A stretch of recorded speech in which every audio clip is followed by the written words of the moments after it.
morning. Good, good morning, Valentine. Good morning, Lagos. Good morning. And good morning, Mr. C. Good morning, Valentine. Good morning, Wadi. Good morning, Lagos. Great to have you in the studio. Please join the conversation in our usual fashion by sending us messages with your observations, comments on the stories. 0809 is the number to send WhatsApp messages. You can also react on YouTube. Send a message through YouTube. You can watch us live as we're streaming the show. youtube.com/Smooth FM Lagos. Or as I would say, type Smooth FM Lagos and you'll find us. You can also use that phrase for your app store search to download the app so you can take us with you wherever you go. The first story is from the Punch newspaper. Wadi, I'll come to you first. The federal government has scrapped the Department of Petroleum Resources, the Petroleum Products Pricing Regulatory Agency, and the Petroleum Equalization Fund. And this is hinged on the review of the Petroleum Industry Act and the sign of the PIB, right? Or the PIA now, Petroleum Industry Act. What are your thoughts regarding this, which presents to us the fact that, okay, based on the fact that the chief executives were politically appointed, they now leave office. They are no longer going to be the chief executives of these new bodies that have been set up. But the old staff from these agencies have now been, reintegrated into these new agencies. Okay, so that the first thing is because the boards have been put in place, so automatically those agencies have to be scrapped fully. Yeah. It means that a new regime based on the PIA has come in. However, the good thing about it is that, for instance, the DPR, what you have within the DPR, you have the midstream and the downstream departments who have from time immemorial looked after the activities and regulated the activities of both the midstream and the downstream. Yeah. So there shouldn't be much complications because all of them work hand in hand. The DPR, the PPPRA, the PEF, all of them all work hand in hand towards regulating the downstream as a whole. So what would basically happen is with the new chief executives who are coming in, people will continue to do the things that they're supposed to do. The new commissions haven't really changed the fact that regulation has to be carried out by these people, and those in employment will remain where they are. So what will probably happen will be some reshuffling, some reorganization, putting round pegs in round holes, and at the end of the day, those who they believe are due for retirement will start their retirement process. Those who they feel are not competent enough within the system will probably be let go. So it's the PIA coming in means that the PIA has actually kicked off now. The effects of the PIA has actually kicked off in Nigeria now. So, I mean, based on the conversation, it says it's a matter of law. So it's not a matter of, who you know, who you like or whatever in terms of appointments and people who should take a charge of responsibilities. But looking at the new agencies, right, there's a bit of contention there. People are saying for the purpose of effectiveness, how does retaining the same set of people in terms of staff? We complain in Nigeria that personnel cost is one of the banes of our democracy in terms of economy, crashing and us losing money.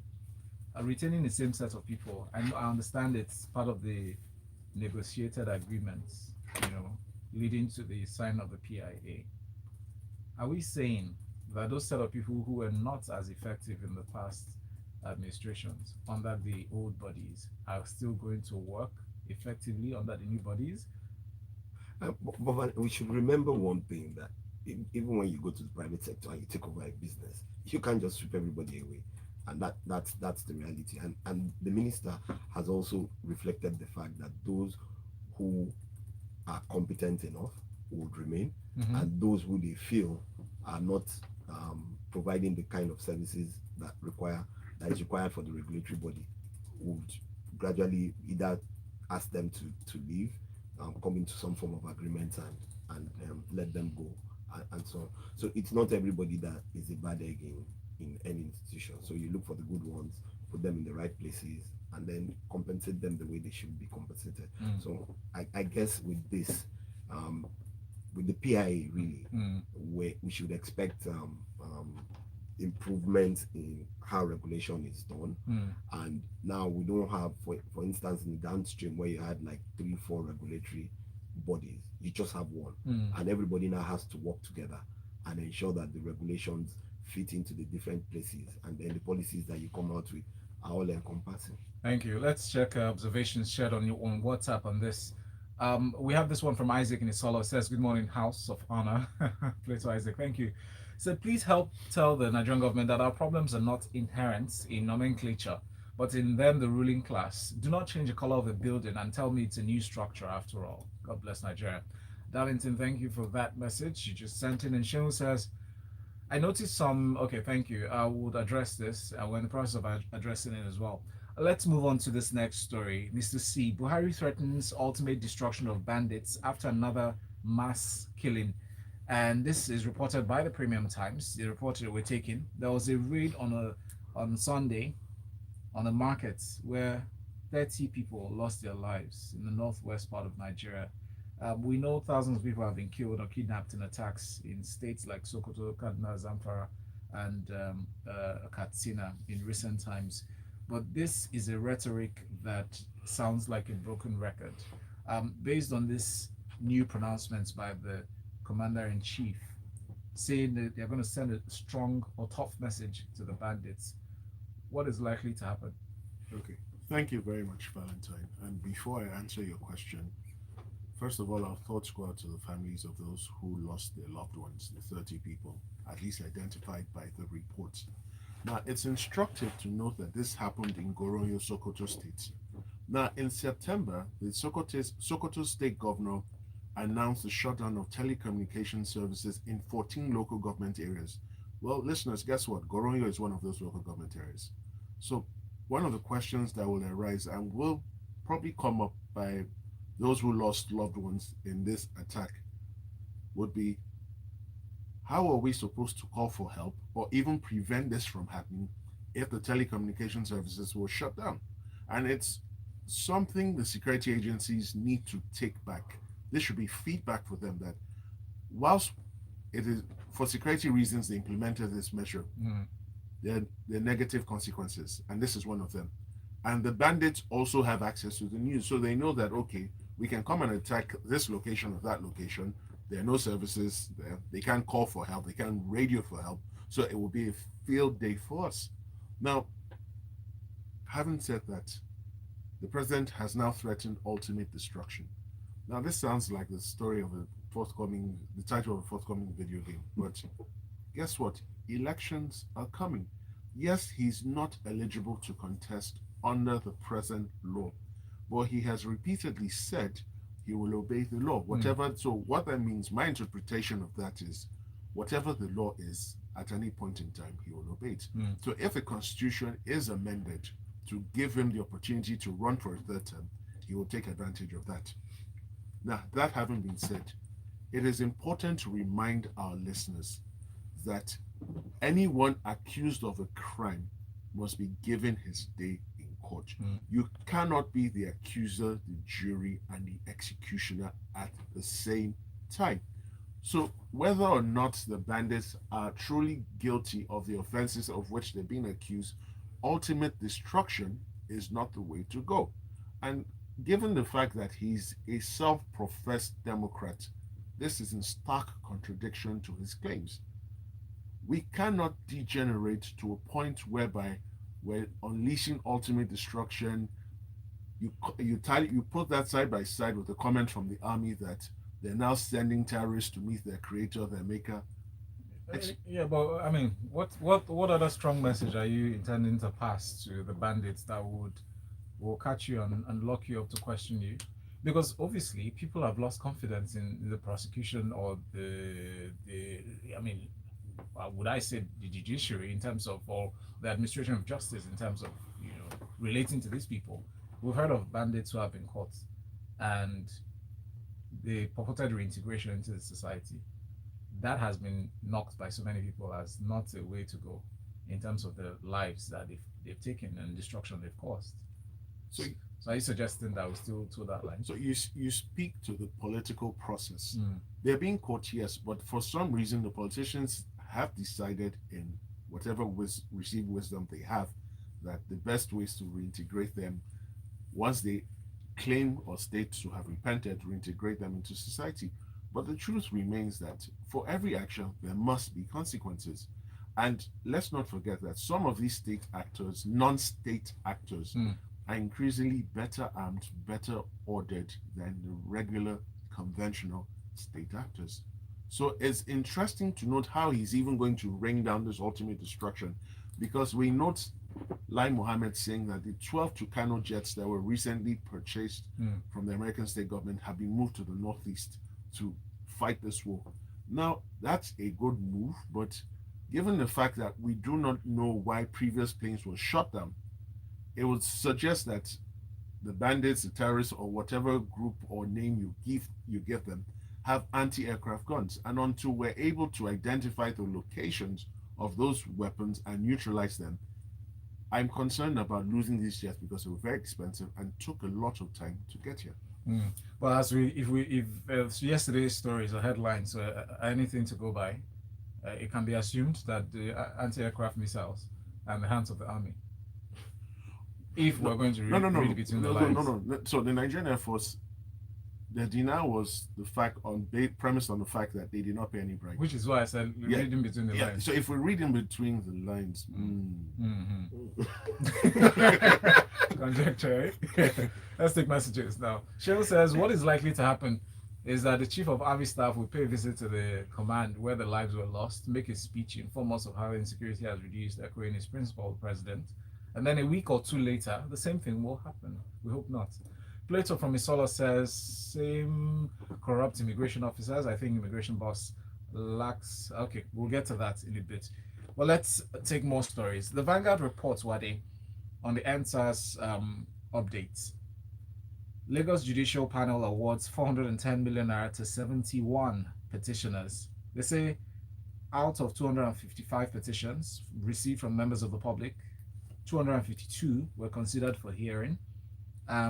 The Justice Okuobi, who led the Lagos State Judicial Panel on Restitution for Victims of Special Anti-Robbery Squad, SARS-related abuses and other matters, said that they were considered and they decided on 182 petitions.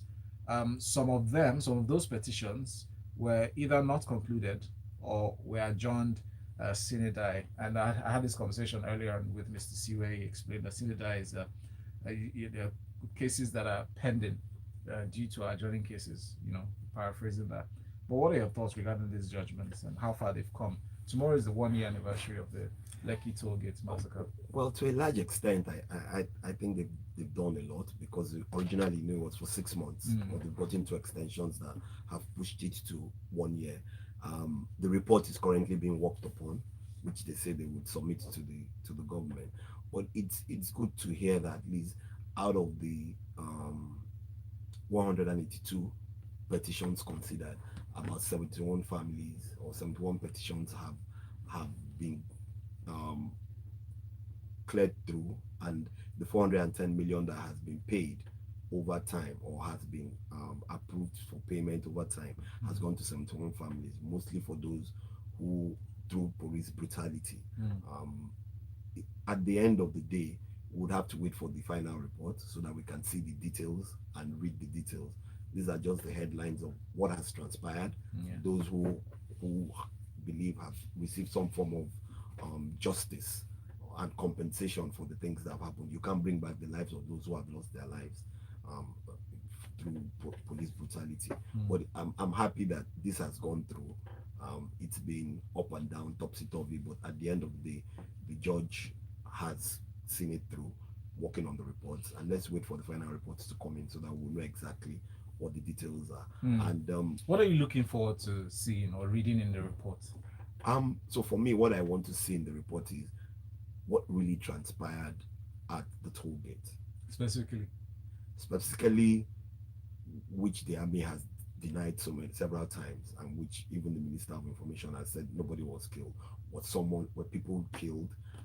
How much lives could have been lost if lives were lost, and what exactly was the process of ensuring that you could disperse the protesters peacefully by speaking to them or some other way? Mm. And what are the recommendations for future for this kind of things to happen? But you're not interested in knowing who was responsible, who ordered the shooting? I thought that was going to be the top of your list. Valentine. But We're not going to get Well, that. I'm not sure. you're not confident that I'm not sure we'll get that. We will not get it because why, Mr. C? if you listen to comments from Mr. Adegborua SCN, who is a member of that panel, he suggested that there have been attempts to subvert or undermine the process. And we need to be very clear about this. Some of the appointees are establishment people. Now, unconfirmed reports suggest that some elements within the Lagos state government were complicit in what happened on the 20th of October 2020. Like I said, unconfirmed but very strong suspicions. Now, this is a panel set up by the Lagos state government under the tribunal's inquiry law of Lagos state. Do you honestly believe for a second Yes, that they're going to identify anyone, army or state, responsible for that? What I think you would say, Valentine, are the recommendations for this kind of things not to happen this time. That is what I believe. That you will be able to point fingers at particular people. I don't think so. You just have a general. Can I just push this forward 2 seconds more? Okay, 2 seconds is fast. Exclusive report here says Premium Times, but let me just ask because it's just annoying at me. This happening next time, is it this? Does this refer to the protest happening at all, or the shooting happening in reaction to the protest? Both. The latter shouldn't ever be conceived because protesting is a civic right. It's a right of every individual in a democratic society. And I agree with you. So are you going to say, but Valentine, this trend of protesting and actually killing Nigerians has been on for as long as I can remember. So does that make it normal? No.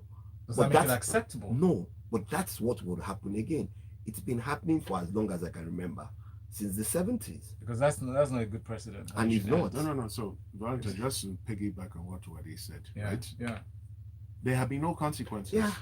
And for as long as there are no consequences, we will continue to witness the same events over and over. We've had several inquiries on this. Which is what the proponents of such disastrous precedents support and push, so that it will intimidate those who are awake to their rights, from which has always exercising those rights. Which has always been the case. Yeah, but that shouldn't be. And that's why we continually say on something bad is bad. It can never be. Yes, good. And that's why we continually say that 2023 is a very important year to make those changes. Do you want to bet that we'll still say the same thing about 2027? Correct. We've been saying it since 2019. An exclusive report here says it sounds like a movie, but the Premium Times reports that the acting Controller General of the Nigerian Immigration Service, Issa Idris, on Monday disguised himself as an applicant for an international passport at the service's Lagos State Command in Ikoyi. And the drama ensued. He went in, approached some officers there on the pretext that he was there as an applicant to get a passport, and they offered him funds, services on the sums that were not approved by the organization or by the institution. But what are your thoughts regarding this exclusive report? Wadia, Mr. C, feel free to delve into this conversation because we're going to extend it to 3 other stories. Okay, so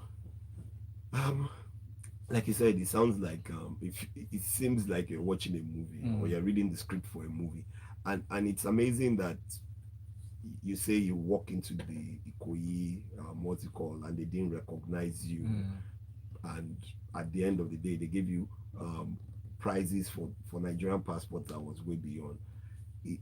It's the system that has been in place for as long as I can remember. That's one.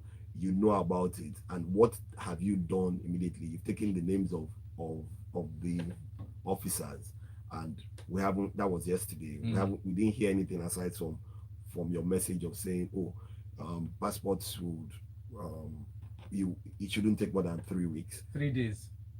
It was 3 days.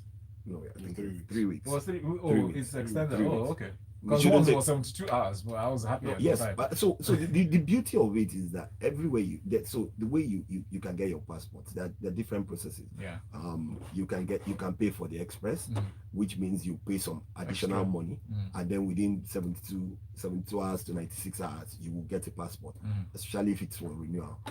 If it's the first time, there are some things that need to be checked and so on.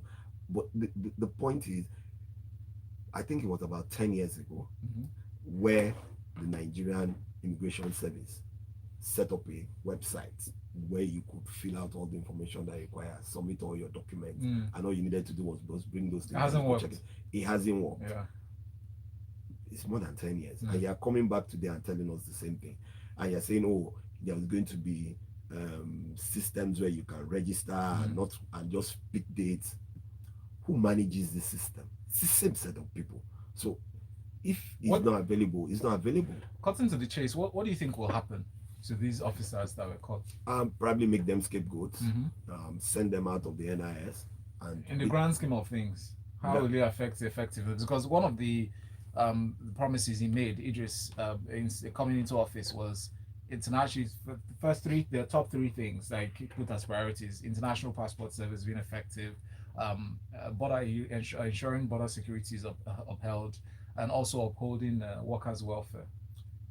Okay, so sorry, just one last thing. Yeah. For as long as it's still run like the system it is, whereby they have to they will propose the budget and send it to them. You need to change those things, like you change the FIRS and make the NIS more independent in running its own business and generate its revenue. Okay, so very quickly, to add to what Wade has said, he did indicate that within a fortnight, the NIS is going to launch a website whereby you load all your details online, so that the days of just strolling into a passport office without a prior appointment will come to an end. Yeah. So if that does happen, and there are no abuses, no exceptions made, it will reduce the nonsense that goes on around that office, and all those idle officers who are roaming around looking for customers or members of the public to extort money from will stop, because they will then be forced to find work to do. Let me break it to you. Barely a month ago, Yes. a close relative applied from the United States, filled the online form, just to mitigate this delay that that website is supposed to address. Got here, paid. Oh, by the way, he paid about $100 or $120. Came to Nigeria And paid for the food there. They said they couldn't see his records. The server. There's a third party that issued a receipt, by the way, from the Immigration Service website. I gave it to him, that proving that he has made his payments, and he brought those receipts back, hard copies, showed them. They searched the website. They said they didn't see his records. He had to pay again, afresh. So what is that? And guess what? He had to pay extra cash to block the process that he had started, so he can start afresh. So it's very frustrating, and beyond the processes and the equipment to be introduced, the mindset of the people working there has to change. But it's not going to change now. It'll probably take another 3-5 years, and it has to start from the top down. There have to be consequences. I'm sorry. When this incident you have narrated should never have happened. He has paid. Chase the third party. You have But to you know how take long them it will out take of that that civil happens. service mentality that they are now. Let them generate the funds and make some money from it, and like you said, improve the welfare Brother, of those. if you say let them generate the funds, that's just giving them room for corruption. No, I don't think so. I think so. If the system is broken, how do you generate funds from that? A broken system. Look at the FIRS. You just fix There's been a huge change over time, and that's what I'm saying. Yeah, it's progressive, I guess. Now let's move on to this next one, still related to passports. Odili's passport, that's Peter Odili, the former governor of Rivers State, was seized. The reason was given by the Economic and Financial Crimes Commission that he was on a watch list. No, it was given by Sorry, the NIS. by the NIS, that he was on a watch list of the EFCC. Yes. But the court said they had no power, known to any law of the country to do that. Now they've addressed this issue by, ordering the release of his passport. What are your thoughts regarding this? Okay, so issue. quick summary of the facts. Some years ago, Peter Odili approached the Federal High Court and obtained a permanent injunction against the EFCC from investigating him, harassing him, preventing him from going about his daily business. The EFCC, on reasons best known to it, has not gotten that order vacated. Now, sometime this year in June, he was returning from the UK after he traveled for a medical trip, medical checkup. Upon his return into Nigeria, his passport was seized. And then he approaches the court, and his grounds were, I'm not being accused of any crime. I'm a senior citizen of Nigeria. I'm law-abiding. Therefore, you cannot hold on to my travel documents or restrain my movement. Now, incidentally, his wife is on the Supreme Court bench, and she's the number 2 to the current Chief Justice of Nigeria. If for any reason he has to vacate that office today, his wife will be the acting Chief Justice of Nigeria. Gang. So let's hold that. So let's hold Touch that. not my anointed. So let's put that. Now, to this case, the Federal High Court Judge, Justice Ekwo, was correct. He said the EFCC, the NIS claimed that the EFCC gave the order, but provided no proof whatsoever of the EFCC request. And he said, look, you cannot make a request and not back it up with evidence. So as far as he's concerned, there was no such request. But that even if there was, based on that court, that injunction had previously been granted, which has not been vacated, the EFCC had no legal right to do what he did. And I'm going to quote something he said. The travel passport is not a document that can just be taken away from a citizen by the whims and caprices of any person. And I'm going to add any agency. Such seizure must be done in strict compliance with the law. Law enforcement agencies must understand that they are first and foremost agents of the law and must act in accordance with the law. Yeah. This is brilliant. Yeah. And by the way, it applies to any citizen. Yes. So, Every citizen. ladies and gentlemen, in Nigeria today, this is the law. That's it.